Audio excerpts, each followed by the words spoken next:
Imagine pulling up to your own family cabin, the one that's been in your bloodline for decades, just to store a few boxes for your deployed kid. And then, out of nowhere, a self-appointed neighborhood overlord in a golf cart screeches to a halt, accusing you of squatting like you're some vagrant off the streets. That's how my nightmare started. Folks, a simple act of fatherly duty turning into a full-blown war against the pettiest tyrant this side of Wisconsin. It was one of those early April mornings where the lake air bites just enough to wake you up, but the sun promises better things ahead. I'd been feeling like a ghost in my own life ever since my wife passed 2 years back. Cancer doesn't give warnings, it just takes. My daughter, Riley, was off in the Navy, stationed halfway across the world in the Persian Gulf, dodging sandstorms and God knows what else. Her apartment lease was up, and rather than let her stuff gather dust or get auctioned off by some indifferent landlord, I figured I'd haul it to our old lake house in Willow Creek Estates. It's a quiet spot, or at least it used to be. Row of cozy cabins hugging the shoreline, folks mostly minding their own with the occasional barbecue. But oh, how the HOA had turned it into a pressure cooker of pointless rules. I backed my pickup into the gravel drive, popped the tailgate, and started unloading. First box, Riley's old photo albums, the ones with her in pigtails catching fireflies by the dock. Second, some clothes, neatly folded like she always did. That's when the brakes squealed. A gleaming white golf cart, the kind that screams, "I have nothing better to do," skidded up behind me. Out stepped Marjorie Klein, HOA president extraordinaire, her sensible khakis ironed to a razor edge, clipboard gleaming under her arm like Excalibur. Her hair was that helmet of a bob, not a strand out of place, and her smile, the kind that says, "I'm helping you," while plotting your demise. "Excuse me, Mr. Harlan, what exactly is going on here?" she chirped, voice dripping with that faux politeness that masks pure venom. I wiped sweat from my brow, setting down a box of Riley's books. "Morning, Marjorie. Just moving some of my daughter's things in. She's deployed Navy, you know?" Lease ended back in town. Her eyes narrowed, scanning my truck like it was a biohazard. "Well, that's all well and good. But did you file the requisite Form 17B for temporary storage usage? And trucks over 5,000 pounds aren't permitted on non-business days without a variance permit." I chuckled, thinking it was a joke. "It's my property, Marjorie. Owned it free and clear for 25 years. And it's a Saturday? Who's it bothering?" She tapped her pen on the clipboard, each click like a ticking bomb. "The bylaws are clear. All vehicular ingress for non-resident purposes requires pre-approval to maintain community aesthetics. We can't have just anyone turning our serene enclave into a storage unit jungle." I stared, mouth agape. Serene enclave, this from the woman who'd fined old Mr. Jenkins $200 for his birdhouse being one shade too vibrant. Before I could retort, she whipped out her phone, dialing with the flair of a gunslinger. "This is unauthorized activity. Possible vagrancy or illegal subletting. I'm calling the sheriff." "Vagrancy? On my own land?" I laughed outright, but inside, a slow burn started. I'd heard the whispers about me since my wife's death. Poor Harlan, probably drinking himself silly up there alone. Marjorie had fueled those rumors at HOA meetings, I bet, painting me as the reclusive oddball to justify her nosiness. But I bit my tongue, watching as she paced, her voice rising in dramatic indignation. "Yes, officer, it's an emergency. Potential squatter situation. 20 minutes later, a patrol car crunched up the drive. Deputy Ellis climbed out, adjusting his belt, looking like he'd rather be fishing. "Harlan? Marjorie says you're trespassing." I nodded toward her, where she stood triumphant. "You've eaten my ribs at the Labor Day potluck." "Ellis, this is my place," he sighed, glancing at Marjorie, who launched into a tirade. "He's altering property usage without board review. Those boxes could be hiding anything, fireworks, unregistered pets. Who knows?" Ellis rubbed his neck. "Got your deed handy?" I fetched it from the cabin, the original, yellowed but solid, signed when my wife and I bought the place as newlyweds. He scanned it, handed it back. "Looks good to me." Marjorie, false alarm, but she wasn't done, leaning in with a conspiratorial whisper. "You never know with loners like him." Since his wife. Well, people change. Ellis shot her a look. "Ma'am, that's enough. Don't waste my time again." She huffed off, golf cart sputtering like her deflated ego. That night, as I unpacked Riley's Navy memorabilia, her folded flag from boot camp, letters from the Gulf, I found it. A neon pink violation notice slapped on my door with industrial tape. Unauthorized property modification. Fine, $450. Mandatory hearing. The audacity hit like a gut punch. This wasn't about rules, it was personal. Marjorie had turned the HOA into her kingdom, and I was the peasant daring to exist without permission. I'd stayed quiet through the gossip, the sidelong glances at community picnics, but no more. You don't mess with a dad's duty to his kid, especially when she's out there serving. I ripped the notice down, folded it neatly, and whispered to the empty cabin, "Game on, Marjorie." By dawn Monday, I was at the county clerk's office, fueled by black coffee and quiet rage.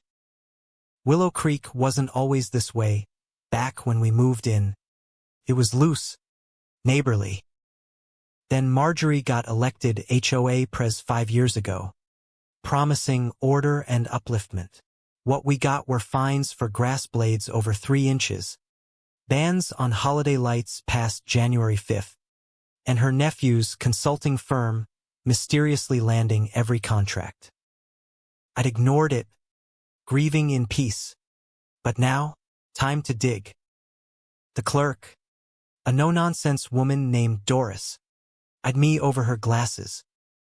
"All records on Willow Creek HOA. Last decade." I nodded. "Public right." She hauled out boxes of faded ledgers, scanned minutes, dusty contracts.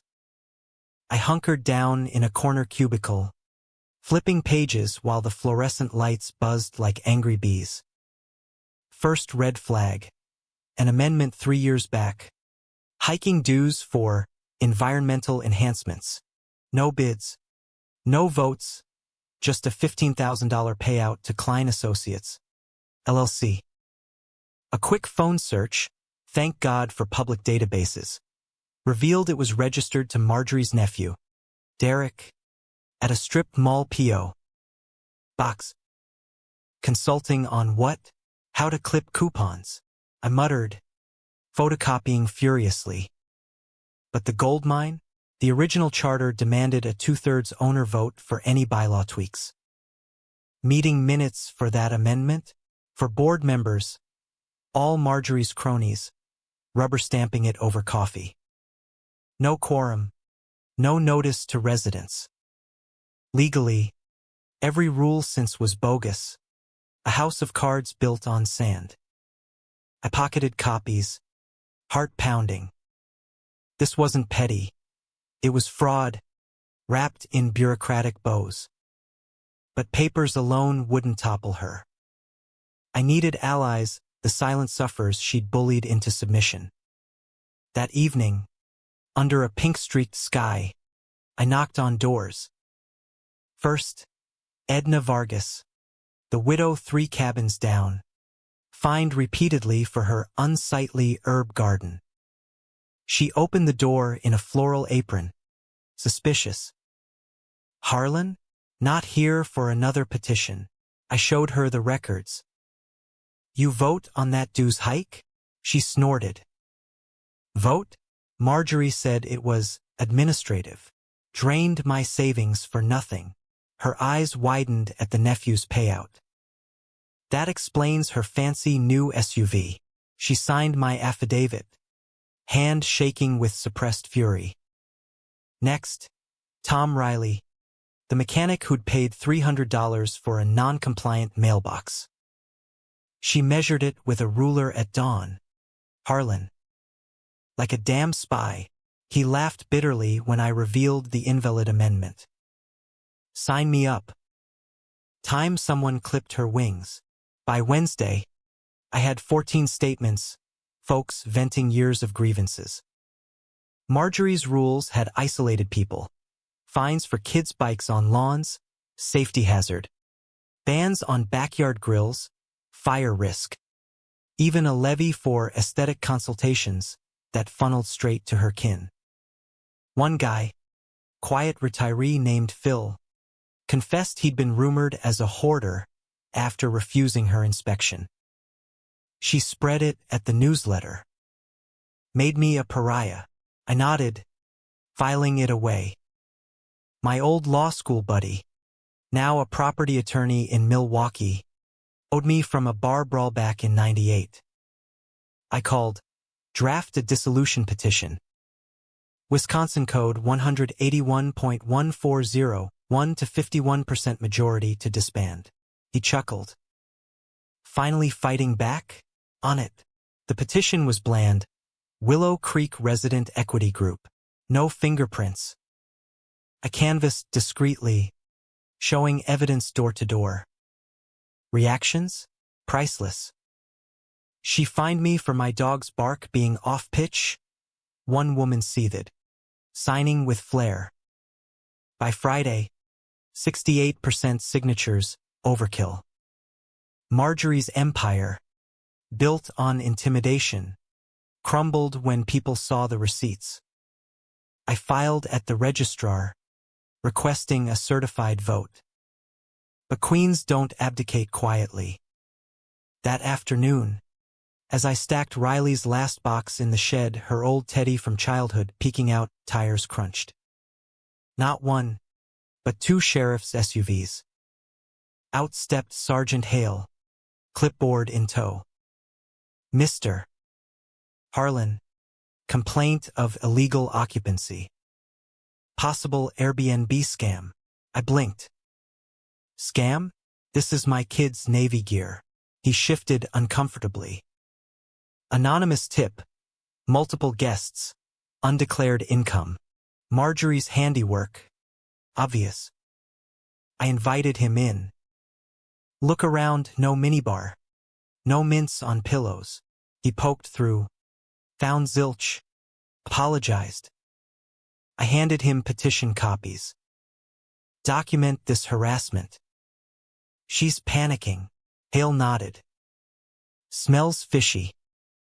Talk to Fraud Units LT. Becker. Monday. I met Becker at the station. A grizzled vet with a coffee stain on his tie. I dumped the dossier, ledgers, affidavits, the works. His eyebrows climbed. This ain't mismanagement. It's a racket. Nephew's firm? Shell company. We'll audit. Word spread like lake ripples. By vote certification, the HOA dissolved, poof, like a bad dream. Marjorie lawyered up, but subpoenas flew. Public meeting, packed house.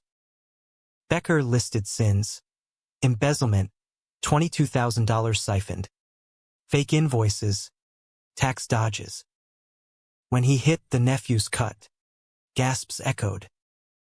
Marjorie sat rigid, lips pursed, as neighbors glared. Commissioner. Association terminated. Funds refunded. Future bodies? Voter approved only. No cheers. Just stunned relief. Pats on my back as we exited. Thanks, Harlan. Cabin help anytime. But the audit unearthed more forged deeds. Becker called while I varnished the dock. Not just cash. She redrew boundaries, snagged waterfront slivers for common use, mine included. Tried leasing your shore to a boat rental outfit. I gripped the phone. My wife's ashes scattered there. He paused. Felony territory.